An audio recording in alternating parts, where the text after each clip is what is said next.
All right. So thanks for joining, everyone. We're excited to do another one of these. I think that it's very valuable, and it as experienced as a fundraiser like I am, I know I learned stuff from the last one. I'm sure I'm going to learn stuff from this one because it's kind of thinking outside the box. And I feel like people get very fixated on how they do things and it works. So they want to do it that same way all the time.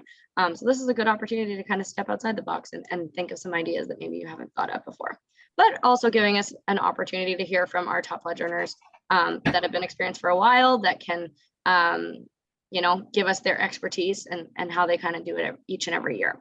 So we have 3 top pledge earners here today that are gonna chat with you guys and are very open to questions and ideas. It's a smaller group, so we welcome the conversation however it goes.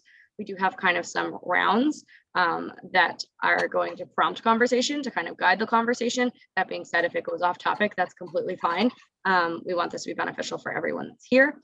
So basically what we're gonna do is we're just kind of go, we're going to start with introductions, which I probably should have said, but I'm Dara. I'm the development coordinator in Winnipeg. And then Carolyn is the development coordinator in Saskatchewan. So we're the ones kind of doing this thing. But otherwise, I'm going to let each of the top pledge earners or TBEs introduce themselves. I think Elisa is going to introduce herself first. I think that's the order we decided on. But I will let you guys all go kind of like introduce yourself, your name, where you're from, and like what kind of what got you involved with Crohn's or Colitis or Gutsy Walk, and why it's important to you. So Elisa, you can take it away. Hi everyone, I'm Elisa. I'm currently in California, but I fundraise in Winnipeg, Manitoba. I've been doing the Gutsy Walk for the past 7 years, and I've been a top pledge earner since then. I was the local honorary chair for Winnipeg in 2020, so that was really fun. I love doing the Gutsy Walk every year because I love showing awareness and meeting new people doing exactly this in my community and even in other provinces, which is really awesome. Yeah, I'm gonna hand it off to the next person.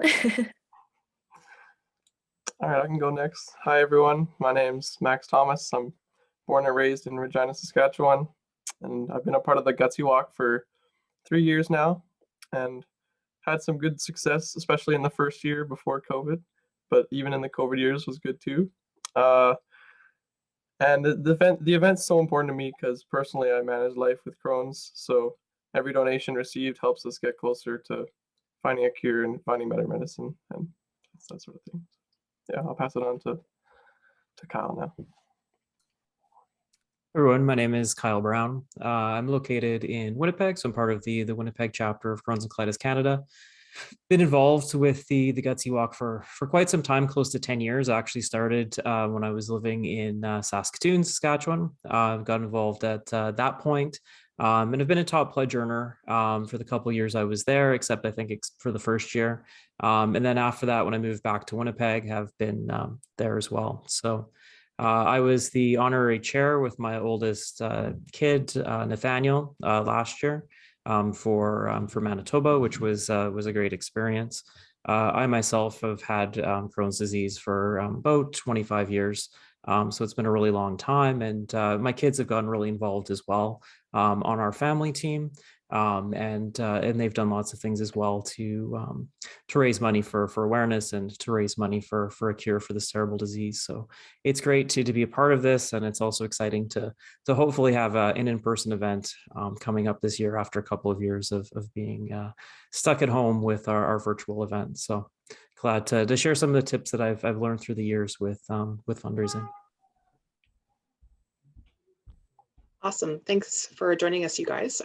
So our second round of kind of play-by-play here is your top tips. So what are your top 2 tips as a top pledge earner for successful fundraising? Any type of tips that you can offer, but what are your top 2? Elisa? Yeah, so my first tip would definitely be using different ways of fundraising. So I like to send emails and texts and phone calls, and I go door to door, and I do many things, or when we actually went to school, in the school, and I've had other people on my team do things with their schools. And I have a bake sale, which is awesome. And it's a great way to get your whole team kind of on the same page and do a team kind of event. I like doing fundraising in many ways because I feel like when you have people that are like repeat donors and you kind of like get to know them, it's like some people I go door to door in my neighborhood, or some people I call. Yeah, I definitely use many ways as possible to reach people. Even posting on social media is great too. I know not everyone has social media, but I like posting on social media too. My second tip would be when you're asking people to donate or asking for people for support, to tell them a fact about IBD, or tell them a story like personal to you so you can kind of connect with people. Yeah. And even if they don't end up donating, you're kind of showing awareness and talking about it, which is really good. Yeah, so those are my top 2 tips that I would suggest. And I'll hand it over to Max. Awesome. Yeah. So like Elisa said, I reach out to as many people as possible, especially family and friends. For me, unlike Elisa, I haven't went door to door as much, but just reaching out to family and friends is the best way that I've found success fundraising. And I got to give props to my parents. They've always helped me out by reaching out to their friends and their coworkers. So like it's kind of a chain reaction. If you reach out to someone, then if they're close to you, then they could reach out to other people and get a big group going and support year over year. Once someone donates one year, then they're likely to come back and help support again. And secondly, we've done a big garage sale and bake sale at the same time, with all the proceeds going to Gutsy Walk. So, and like reach out to other family and friends if they have items that they want to donate to the garage sale, because sometimes they don't have enough for their own garage sale, but they have a few things that they would be willing to give up, add to your garage sale. And yeah, and then just promote at the garage sale to all your customers, like what the proceeds are going to, explain how the Gutsy Walk works and that sort of thing. So yeah, that's it for me. Great. Great tips so far. I can definitely agree that those are things that that I've done in the past as well. I think when it comes down to some of the top tips, kind of was looking, there's lots of things could share, but I think that 2 things that maybe be a little bit more different that I think that than most people are kind of thinking about is first with goal setting. A lot of people probably don't spend too much attention to the goal setting. I know when you sign up for Gutsy Walk, it's just a little tiny box you fill out as you're signing up. What's your goal? And most people, I think, would be likely to put, you know what, I think I can raise $400, and they'll write that, or $500. And I think that the importance is you really need to set the goal way higher than you think you can actually do. So, you know, if you think that, you know, you think about who you know, what you can raise, you think that, oh, you know, I think I can raise $500. I would suggest you set your goal more at 1,000, 1,500, 2,000, something like that. Because the truth is that people are more likely to donate higher amounts if they see that you have a higher goal, because they want you to try and get to that goal. And so, and that's very much the case too, as you get closer and closer to the actual Gutsy Walk. I've found, you know, if I have like $400 left to my goal, or even, you know, amounts where I've had a friend, you know, normally donate $50, and maybe I'm $90 away from my goal. They've given me $90 because that gets me to the goal. And so just seeing you trying to get to that number, a lot of people are actually willing to donate higher to try to get you to that target. And it also motivates yourself. because you think that as soon as you hit your goal, you're kind of sit back and, well, I hit my goal, I did what I needed to do. But if you set that goal way higher than you think you can do, it's going to keep you pushing for that entire time, leading all the way up to Gutsy Walk. And so it's going to get you to take that, knocking on extra doors or calling extra or people that or posting again on social media or whatnot to try and hit that goal.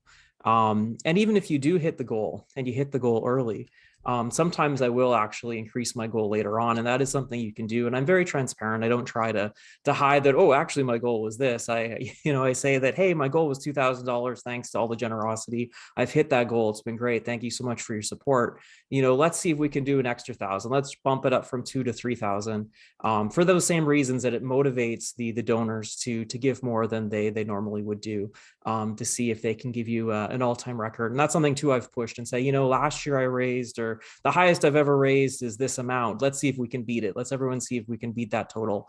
And each year try and beat the amount that you've had previously. So you can say, this is your top year. And also with it, I've mentioned again, with getting close to the deadline, don't get discouraged early on. I do find that I would say probably at least half to 75% of my donations probably come in within the last 2 to 3 weeks before Gutsy Walk. Most people don't donate super early. I found that they kind of have a time leading up to the event that they do donate, and it is important to engage them on a regular time each year. I know a couple of years ago we had, when we postponed the event to later in the year, I actually lost out on a lot of donors because I didn't communicate to them that the event was being moved. And so they either just donated to a different organization, or they donated themselves, not through Gutsy Walk. And so I did lose out on a couple of people because I wasn't, following my regular schedule. And so that shows that, you need to be setting those notices out about Gutsy Walk donations or reminders kind of at the same time each year to try and make sure you're getting those regular people. So that was kind of with goal setting. And then the other one was with what Elisa said already with storytelling. I think that's a huge thing, that you need to share why it's important to yourself. And that doesn't really start just with Gutsy Walk. Honestly, you'll make your job a lot easier if you start it way earlier, and not part of, I'm fundraising, I'm doing Gutsy Walk, but just sharing information about yourself. Way before I started participating in Gutsy Walk, I really didn't talk at all about my Crohn's disease. And once I did start talking to people, so coworkers is a good example, just sharing with my coworkers and saying, this is, my experiences, this is what I do, this is what I'm involved in. So then when it comes to Gutsy Walk, they already have that connection with you and they're more willing to donate. It's not, just the cold calling and say, hey, would you give me $10 for this event? It's, hey, I know that Kyle has this disease. I know the struggles that he's been through. And that personal connection, tying to the emotion rather than just the mental decision, do I want to donate to this cause or not? Having that personal connection with the cause is incredibly important. And so when I do send out emails, that's the main way I reach out to everyone at the beginning. I don't use kind of the canned stock messages. I do write a message myself from scratch. And I do send that as, in the mass mailer, but I do send that out tailored. Same thing with my Gutsy Walk page. I tailor the message. I don't just use the generic template. I put information about my experiences there as well. And then finally, when I do get a donation there, I actually do just send a message myself. I don't use the mass mailer. I send a message myself to the individual and thank them for their contribution, just because, again, it increases that personal connection you have with the donor. And so doing that makes them, more likely to donate again in the future. So those are kind of the top tips. I'll leave it at there. And if there's any questions or anything from any of the audience, maybe we can share some additional tips too. Yes, definitely now is a good time. If our attendees have some questions for the TPEs about anything that they have presented here, feel free to ask. And if you think of something later on as well, you can ask at that time too.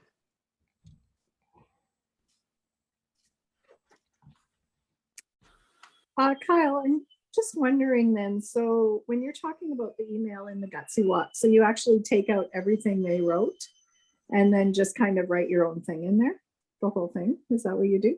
I do, yeah. I tend to just kind of draft it up in a Word document or whatever, kind of see what I like. I kind of don't like, I feel it's more personal to to start off by saying something like dear friends and family, as opposed to dear Mr. So-and-so or Mr. So-and-so that just auto populates from your list of contacts. And so I know that when I get an email like that, it really feels like, oh, this is just a form letter. I'm just going to ignore it. But I usually start off, as I say, dear friends and family, start off with, it's that time of year again, you know, it's Gutsy Walk, blah, blah, blah. Tie it in again, you know, my personal experience. Most of the people that I'm emailing are people that are familiar if they've donated in the past, so I don't need to get as much into the personal messages, but I do try to give them a bit of an update, you know, on how things have been since last year. You know, anything that's new, any other changes, if there's any new information that I think is worth sharing, I kind of tie that in there as well. Then I just delete everything that is in the form, and then I paste my information in. And it's also good though, too, just as a tip, to send the message to yourself first rather than sending it to everyone, just so you can make sure it actually looks okay. Because I know sometimes I've used a font that's too small or something like that. And so you can actually just send, you know, the email to yourself first, make sure it looks exactly how you want. And then when it's good, then you can then send it out to your contact list. Great, because I'm not that techie, so those are good. Those are good points. Thanks. Sure.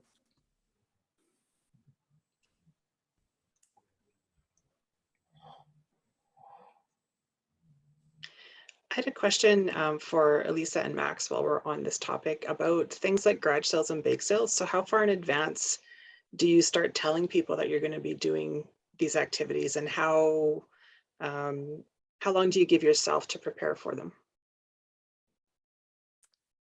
I know that in my neighborhood, there's like an annual garage sale weekend. So I usually pick that weekend, and I know that lots of people are going to be out and around like looking for that.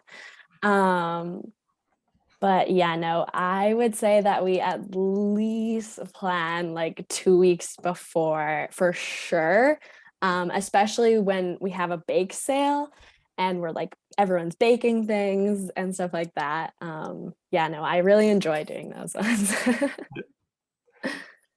Yeah, same. Probably at least 2 or 3 weeks, maybe even a month. Just especially for me, because we try and gather other people's items. So you want to give them enough notice to gather what they can and then put it all together. And like when you're promoting the garage sale, we make sure to have like Gutsy Walk logos and make sure that they know it's going to a good cause. It's not just a regular garage sale. Yeah.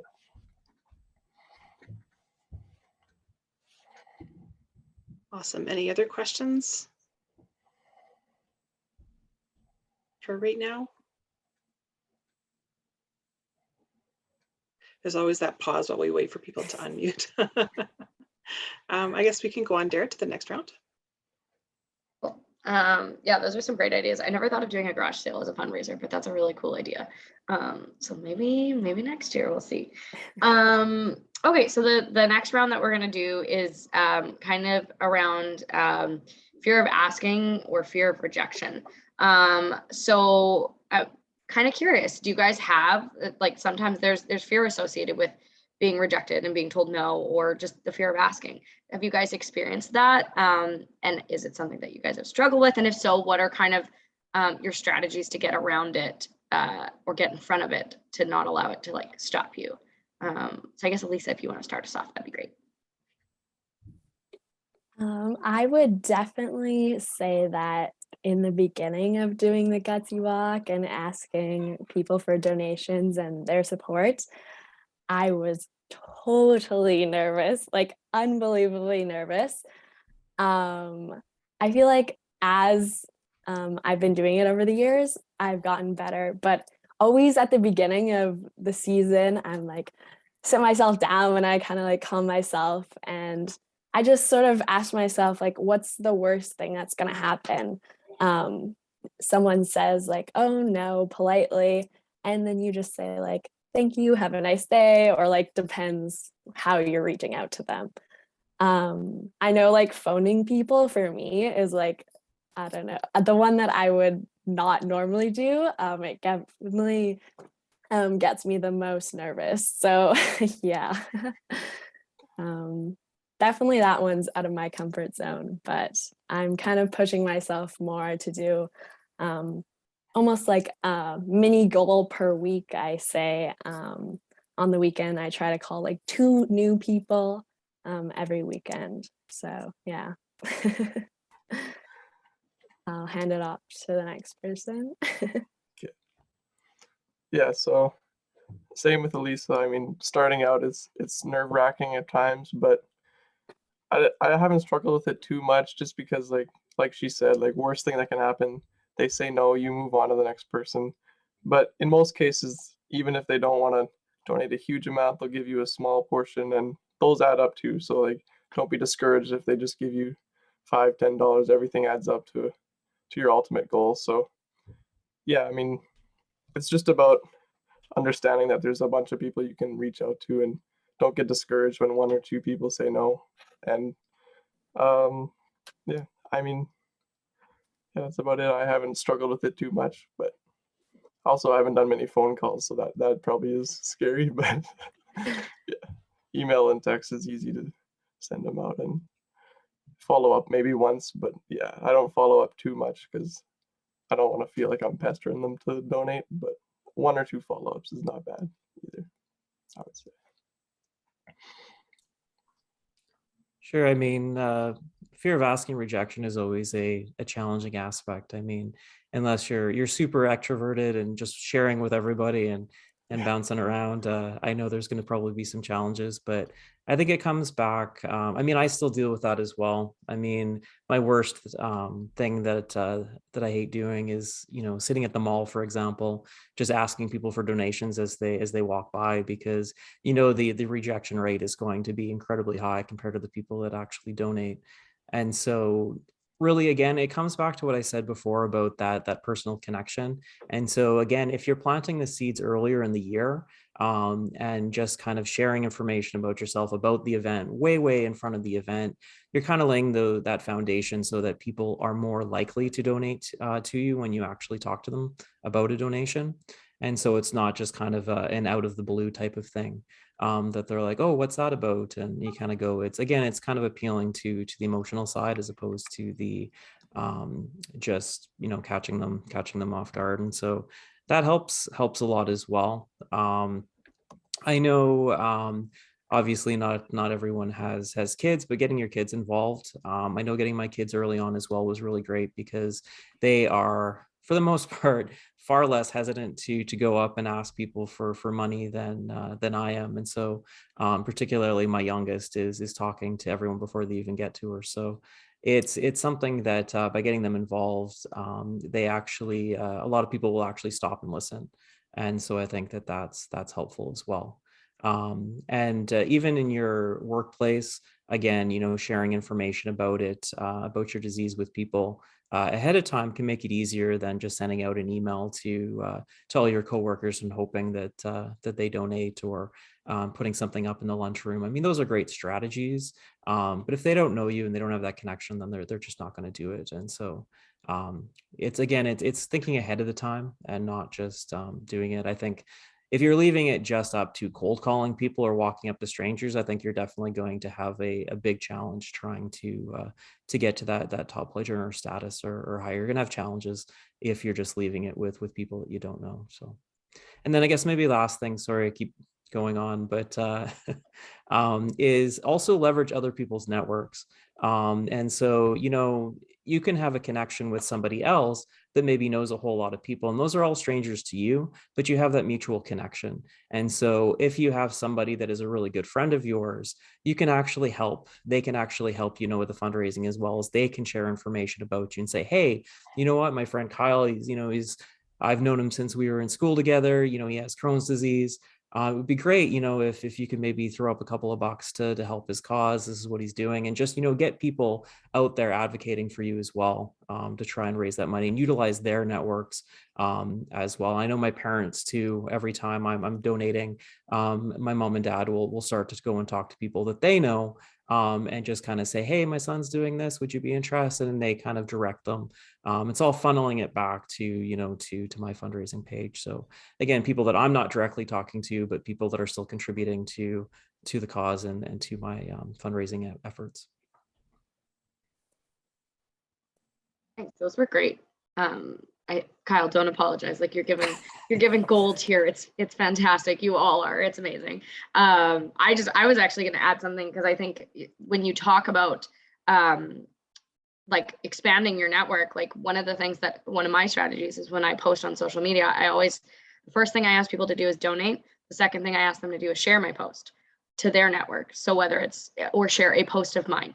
Because I feel like sometimes they're bound to hit at least one person that maybe didn't know, or that has a connection to the cause that wants to support in some way. So I think that those are great ideas.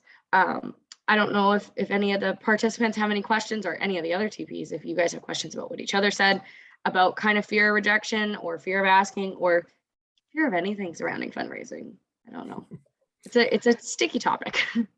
I think just one thing to add on to what you said, when you are posting it onto social media, it is good, to get greater visibility to your post. Yes, ask people to share it, but tagging people, in it, so that it's showing up on their news feeds, their friend networks, potentially also giving, so it's not only your friends that see it, you can just global access or whatever it's called, so that anyone can see it, is also nice, because then it allows people to share it to their pages, and people that you may not be friends with to actually see the post as well. And so just being more accessible, so that anyone that looks you up, just, even Googling your name comes up. Yeah, everything else is maybe behind a wall, but your fundraising page, is visible to anyone that comes to your Facebook page, is something to think about as well. So. Good point. I don't know if there's any other questions, but we're doing good on time, so there might be kind of time for open Q&A. And I don't know. I think Carolyn, you have a list of a couple questions that we have that were submitted ahead of time in that. But if that's good, kind of under this topic, we can always bring it back if we need to. But otherwise, I'll pass it off to Carolyn to bring us into the next one. All right. Pardon me if you hear my dog in the background. It's busy on our street today. So this one is about the surprise support that you have received. Where have you gotten support that you really didn't expect to get support from? For me, I am super thankful for all the work and support my team brings in and helps me. I am super thankful for my team, and every single one of them has their own unique way of fundraising, which is really awesome. And yeah, I'm super thankful for all of them. It also excites me every time someone new donates. Like if I haven't seen their name pop up on the feed before, I always get really excited to see a new name. It means I've done my goal and I've reached to someone new. Yeah, to me, I'm like, it doesn't matter how much money someone is donating, as long as you're reaching out to people, you're doing your job. So yeah, pass it on to someone else. For sure. Yeah, so for me, my most surprise donation was just a random lady at the garage sale one time just donated 100, because once we started talking to her, she had connections to the Gutsy Walk through her kid, and like Kyle was talking about, just getting that personal connection with these people. Like they'll be way more willing to donate to you if you connect with them and tell them your story and that sort of thing. So just like random strangers being so generous like that was my most surprising one. Yeah, I'll add on to that exact same point. I hadn't mentioned it, but again, I love the ideas with the bake sales and the garage sales. With my kids, they did something very similar with a lemonade stand. They sold lemonade and cookies sitting at the end. Again, pre-COVID. It was something we didn't do during the COVID time period, but before that, they did that. And they would always ask, it's never, $1 per cup of lemonade. It's just by donation only. And so that's, I think, something that you really need to consider, is that was, I think, the biggest surprise, is that they would sit out there, they'd have, this cup that says by donation only, and they come in with like over $200. of selling lemonade. And so it's just shocking that that people were willing to donate so much. And, again, having people $20 or more just for that cup of lemonade. And so I think by leaving it open to them, I think that they tend to donate more. And sure, there's some that'll only give a few dollars, but every dollar counts towards the goal. And so by leaving it up to them, I think gives them, the opportunity to be more generous. I've also found that don't go to the people necessarily that have the most money, that you say, oh, well, these people should be willing to give because they've got lots of excess. They're definitely really well off. I find those people are generally not the ones that are willing to donate the most. But it is, again, the ones that have the personal connection. I know I keep bringing that up over and over again, but it's people that have the personal connection to the cause. So whether it's a family member of theirs that has IBD, and again, we know that 1 in 150 Canadians have Crohn's or colitis. And so just by talking to people, you're going to find so many people that have the disease. And there's someone saying, oh yeah, my sister has the disease, or my mom has the disease, or my kid has the disease, or something. And so being able to connect, and they may not have donated to the cause before because they really weren't aware of what was going on. And so if they have that, if you find out, what is their connection, and sometimes that connection can be but if they have that connection, they're the ones that are most likely the ones that are going to donate, and going to donate again on a regular basis. And that's, honestly, we haven't talked too much about this, but if you're a top pledge earner and you kind of are raising a lot of money, really you're reliant on a lot of those repeat people. And really each year gets easier, because as long as you can maintain, a large kind of portion of people that are donating to you every year, you've kind of got a good solid base to then grow from each year. And you're not kind of starting from scratch with a total, blank slate of who's going to donate this year. You know that, hey, I'm going to get this amount of money based on people in the past. But also the other thing is, even if somebody doesn't donate last year, don't just this year think, well, I'm not going to bother reaching out to them this year because they didn't donate last year. I mean, things were hard with COVID. And so a lot of people were giving lower donations or not donating potentially, but things may have improved. And so, maybe still keep them on your list, still reach out. They may still not donate, but give them that opportunity to do so, because now that things are hopefully getting back to normal, they just may be more able to do so.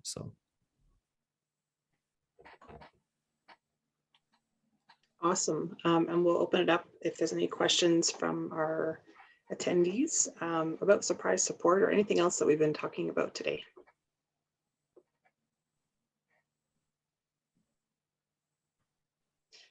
And if there's no specific questions from there, I do have a couple of questions that we had in advance. One of them was, do you approach businesses for donations, or do you kind of stay away from your local businesses? How do you guys, what do you guys think about that? And how do you approach a local business for support? Sorry, Juliana, then we'll get to your question here for Cheryl. I know that for me personally, I don't go to businesses directly. Like, I know I go to like my parents' work and coworkers. I go more like that route, or like even family members, like coworkers and stuff like that. But I don't think I've ever had a business directly donate. Yeah, same here. I've never went out directly to them, but similarly, just parents, coworkers, family, coworkers, that sort of thing, just like Elisa. Yeah, just agree with that as well. I mean, I like to try and save the business interactions for some of the other things that we do through Crohn's and colitis through the year, because we do tend to ask businesses for a lot of donations, a lot of things throughout the year. And so with Gutsy Walk, I do try and keep it a little bit more personable, and it's just directly to me. I mean, that doesn't exclude my employer. So, I mean, definitely talk to your employer. And you may be surprised too, the number of that your employer may be one that actually matches. There's a large list of employers that will actually match your donations or match your fundraising. And so you may find that your business actually does that, or even if they don't formally, match through Crohn's and colitis or anything, they may actually just have programs where they can donate additional funds, or even the leaders of the company, the president or CEO, that one, if you're a smaller company. I know I've had great success with them donating directly to me as well, and that's something that they do to a lot of their employees that are fundraising for different causes. And so so outside of my own employer, though, I typically don't engage businesses directly. Thank you. That's great. And so Juliana asked in the chat, do you have any tips for posting on social media, for example, LinkedIn? Do any of you use LinkedIn for your posting? I do not use LinkedIn, but for example, I use lots of Instagram social media posts, and I can like put a link in the bio of my account. I like doing that. So then anyone that kind of clicks on my account, it's like the first thing they see. I also do highlighted stories. I know you can do that on Instagram, where I have like a Gutsy Walk one and fundraising one. So yeah, that's how I kind of keep everything organized on my social media pages. Yes, I haven't used LinkedIn either, but similar, I've used Instagram, Facebook, just to share links and make specialized posts and stories as well to raise awareness through that. Yeah, most of mine is typically with Facebook, but mentioning LinkedIn actually could be a good idea for those individuals that do have large networks. I know myself, I have quite a large network of individuals, business colleagues through there as well. And so that's actually something that I haven't considered in the past, and maybe something that I will try this year and see if I can get some traction with that. Definitely have a lot more people on LinkedIn than I do on Facebook. So that may not be the case for younger individuals, but I think that may be something worth engaging as well. And definitely, again, tying it into a personal story. Dara, I want to say at the last webinar, I think it was Bradley who said that he used LinkedIn very effectively. Like he actually had quite a lot of uptake from it. And so I'm not sure if he would I'm not familiar with LinkedIn, but he might do a post on LinkedIn, or might have it like can you pin a post in LinkedIn? I can't remember if you can do that, but he did use it very effectively. So yeah, I'm not sure if you can pin. Honestly, I'm not super well versed in LinkedIn either. But yeah, it was Bradley and Darby that both used LinkedIn, and they said that the nice thing about LinkedIn is it's all about the connections, right? So if you are able to make connections with other people, and if people share it, and you also get to see things on your timeline that like someone has liked or whatever. So yeah, I mean, I think if I recall correctly, they both, Bradley and Darby both said like use LinkedIn, but use it effectively as in only posting like once or twice, because you don't want to bombard people.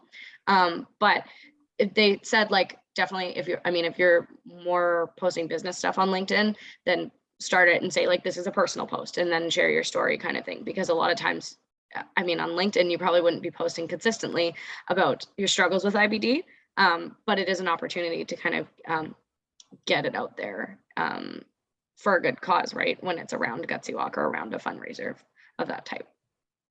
One thing just to add on to that, I know that at my former employer, they actually did some, what's the best way to explain it? Basically, they did kind of a information about different employees, about what's important to them, that kind of stuff. And so they actually posted one about myself and Crohn's disease. And so it was something that was kind of part of just a educational awareness type of thing. And that was posted by my company. It actually got really large engagement from a lot of the people that follow the organization, as well as people that follow myself. And so things like that, if you're not just necessarily posting directly about, hey, I'd like to raise money, actually posting stuff before that, maybe about the cause, about the organization, about that stuff. So you're kind of paving the way for people, to be familiar with what you're involved in. I think will help it and make them more likely to donate if they kind of have seen that information. They know, oh yeah, that's Kyle. He has that connection to the cause because they've seen kind of those things before. And so maybe it's something you can talk to your employers and say, hey, it'd be great to have, a spotlight on some of our employees, some of their causes. It is a really good way for businesses to engage their connections with more personal stories with their employees. So. Juliana, did you have any additional questions on this topic, or did that answer your question for you? It did help a bit for me. It did. Great. Sharon or Jackie, did you have any comments on the social media? I know it's kind of a tough one. A lot of people are overwhelmed with social media these days, and it can get lost in the shuffle, I think, but there's really effective ways of using social media for your own network for sure. Maybe Yeah. sorry, go I'm ahead, like Jackie. I'm like Kyle. I probably Facebook is probably where I do my biggest push for for fundraising. In fact, I haven't used the send out the email thing to return ones. I mean, I'm sitting here thinking about doing it. I just don't like to be pushy. I feel like, you know, I feel like, well, so now we're in the retirement stage. So our friends are like retiring. So, you know, funds are changing, right? And then, you know, I guess my first walk was just the first before COVID started. So I did one in-person walk, and then the last two have been the virtual ones. And so then, you know, so say our kids' friends and stuff, like everybody with the COVID. So I just haven't taken that route. But I think maybe what I would do is, after listening to Kyle, was kind of go back in and do a personal letter. And then maybe I would feel at least a little bit better about doing it that way versus sending that form letter. And I actually really didn't think. I've changed the names and, you know, even in thank you, but I've kind of sent that. But I do like the thought of just making it more personal and seeing where it goes. One thing I was just going to add on to that, and maybe this is a question for the other panelists as well, so we haven't really talked exactly about, is just in terms of frequency with social media, with emails. I know when sending out those personalized emails, usually I do twice. So I'll do one maybe about, depending on when I'm starting, usually it's 4 to 6 weeks in advance of the walk. And then I'll send another one kind of 2 or 3 weeks in advance of the walk, just because, you know, there's a lot of people that will see the email and then forget about it. And so that second one is a good kind of reminder. Oh, shoot, yeah, that's coming up in 2 weeks. And usually I'll change the email. If I send out that second email, I'll actually put the timeline. I'll say something like 2 more weeks until Gutsy Walk. And then, it engages that sense of urgency with the donation. So that's kind of what I do for there. Same thing with the social media posting. I would say I probably only do maybe about three or 4 times at most. And again, kind of like, usually it's like once a week leading up to the event, maybe the 4 weeks leading up to Gutsy Walk, I'll post once a week. But the other important thing is to definitely share after the walk, maybe share pictures of the walk, share, your experiences. So then people can see that, oh, hey, I donated money to that. Looks like they had a great turnout. Looks like they raised a ton of money. And so, again, thanking people, sharing the pictures. That's all stuff that is good to engage after the fact too. So I don't think that social media is just up to the event and it's done, engage after the fact too, to continue the conversation as well. Use hashtags as well if you can, to link the conversations with other people that are talking about it. But so there's a question for any of the other 2 panelists, how often do you engage in terms of social media or emails or stuff when you're reaching out to people? I know for me, as the walk gets closer, I do like to post more frequently about the walk, to have, leading up to it. And especially I like what you said, Kyle, about after posting lots of pictures about it so everyone can kind of see what it's about. I think that's really important. Yeah. I would say that I definitely post on social media more than I would send emails and phone calls and things like that. But yeah, especially after I liked that point. Yeah, similar to Kyle, I do one preliminary like email, and then leading up to it, a follow up to people that may have missed it, or just to people who even donated in case they want to pitch in more. And then yeah, similar, make sure you do a personalized thank you to every single person, because you have to make sure you thank them and send pictures as well. It's a great way to make them feel good.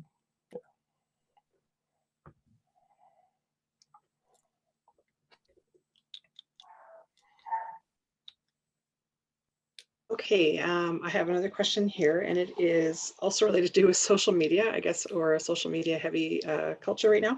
Do you ever use video? Do you make videos of yourself to post, or do you go straight with static posts? Like, what do you, and if you do video, do you find that there's something that's more effective? Do you get more donations after you post a video of yourself versus a static post? I know for me, I like posting like static, like just pictures, especially before the walk. But then after and during the walk, I like posting videos, like at the moment type of thing. I feel like that's a good way to show people what you're actually doing, and they can see that the energy is like up and everyone's happy and excited for it. Yeah. Yeah, I haven't made any videos, but that's definitely a good idea to show some more emotion and not just have the pictures. But yeah, definitely look into that for future. Yeah, I don't usually do videos, but not to say that it's not a good idea. I know we did do the videos, what was it, a couple years ago, last year, whatever, year before, as a chapter organization to capture, you know, short little video clips of everyone talking about why they walk, and I think that that's helpful as well. So I definitely think it's great if you can get those videos as part of, you know, the whole chapter, or the province, or the organization. I think that's a way to really kind of give voices to everyone on it. In terms of individual videos, yeah, not a whole lot of experience on it, but it's a good idea as well. I know definitely you'll get people on your post longer with a video as opposed to a picture, but I definitely keep the video to no more than, say, 60 seconds at most, because otherwise they're going to move on. I can just I add to that too, but Alyssa, yeah, Lisa, you go first. Oh, thanks. Yeah. I was just gonna add, I like posting on TikTok. I feel like that's a good way to post a video. Yeah, and it's like short too, keeping that attention span, like to the video. So yeah, TikTok is a good way to post videos. Go ahead. I was just gonna add about like stories, because the thing is when you have like Facebook or Instagram posts that are on your feed, a lot of times, like with the different algorithms and everything online, it's sometimes hard to like, I see posts that friends made 2 days ago, and it's like, well, why didn't I see this then? So I feel like stories sometimes are easier. And now that you have the, well, if you have an Instagram account, you can have the option, if they're connected, to post to Instagram and Facebook at the same time, which is kind of nice. But that's definitely an idea. And Kyle, I was gonna say, yes, you were involved in those videos, but you have a little videographer in Nathaniel, because he's made so many videos and they're so cute. But I do agree with keeping them short and sweet. Most people, because Carolyn, I'm sure you've discovered this too, but on the back end of Facebook, when we post something, it actually shows how long people are on the video for before they click off. Typically, it's 5 seconds. If something does not pull them in within the first 5 seconds, they're gone. And then I think the next one is like 20 seconds. And then it just slowly just goes down.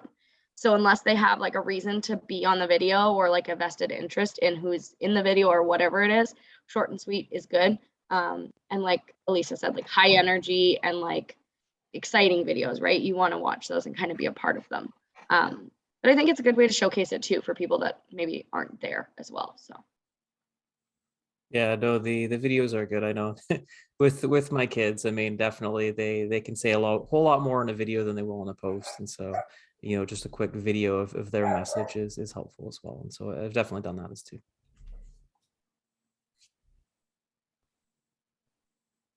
Awesome. And I don't have any more questions that were in advance, but I did have a couple of suggestions. And one of them is that you can use research links on our website. We have a lot of our research projects outlined and listed there, and you can include those links with your texts or your emails, so that people can see where the dollars are going to in terms of additional information.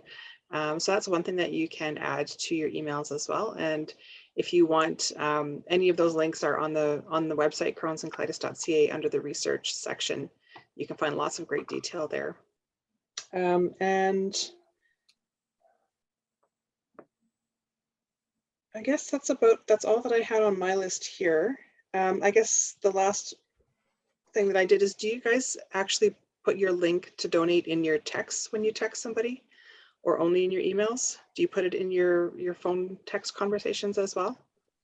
Yeah, I put it in my text as well. I like to keep it like really easy. It's like, oh, here's a little blurb about myself and I'm fundraising. Here's the link, click it and I'll take it to my page. I feel like that's really helpful, especially when sending text messages, because I don't know, it's like right there and easy access. Yeah, same here. Just it's the easiest way for them to, they don't have to go searching for it or mess around. It's quick and easy, right straight to the point. So yeah, make sure you include the links.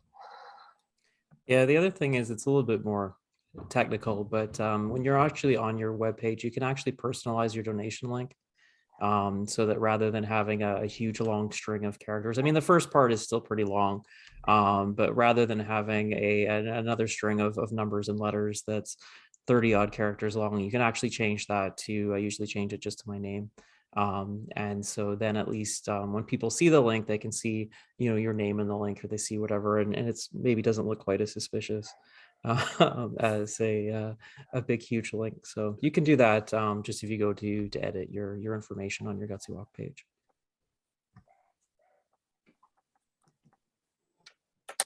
Awesome. Well, I don't know if there's any more questions, but if they are, or if you have a question, feel free to put it in the chat or just interject. But I was going to also say something what Kyle was saying about doing the thank you post after the event. The nice thing is that, I mean, although most of the momentum is leading up to Gutsy Walk and on Gutsy Walk Day, is that you can fundraise past the event. I don't know the deadline this year. I want to say it's July 13th. That's the date that's sticking in my mind, but it's probably like end of June or early July. But that'll be communicated like at the event too, once it's for sure finalized. And maybe it has been, but we just haven't been paying attention to it. But there is the opportunity to continue fundraising past the day. I know we lose a lot of the momentum, and I know that a lot of people don't, but I think when you're doing your thank you post, there's definitely an opportunity to say like, hey, I haven't quite reached my goal yet, or I extended my goal by an extra $500. Can you help me get there, kind of thing? Because I think that's a great opportunity to try to get maybe a little bit more. You're not going to get a whole heck of a lot, I think, because the momentum's gone, but it's a chance. So yeah, so I don't know if any of you guys have any of the TPEs, Max or Elisa or Kyle, have anything last things you want to say. Otherwise, I just want to say thank you so much to our TPEs for joining us and giving these awesome tips. I took a full page of notes because it's definitely a good idea, I think, to think about these things that I haven't thought of before. And maybe it's stuff that I've thought of, but twisting them in a different way. And thanks to the people that joined us as attendees as well. We appreciate you guys taking an hour out of your Saturday afternoon, no matter what the weather is there. But also, Gutsy Walk is 3 weeks away tomorrow. Which is crazy to think, but we're in crunch time now. Now's the good time to start fundraising, like we heard from Kyle and Elisa and Max. So if you haven't started your fundraising yet, now's a better time than ever. And as always, if you guys have questions that come up after this, and you're thinking about it and you didn't quite understand, feel free to email myself or Carolyn, or message us on social media, and we can always pass those questions on to the TPEs as well to get more information. So otherwise, thank you guys so much. If anybody wants the last word, they can have it. But you guys have a great weekend, and then hopefully we'll see you guys on June 5th. Awesome. Oh, great. Thanks everyone for participating, and thanks for all the great information that the other panelists shared. Thanks, everyone.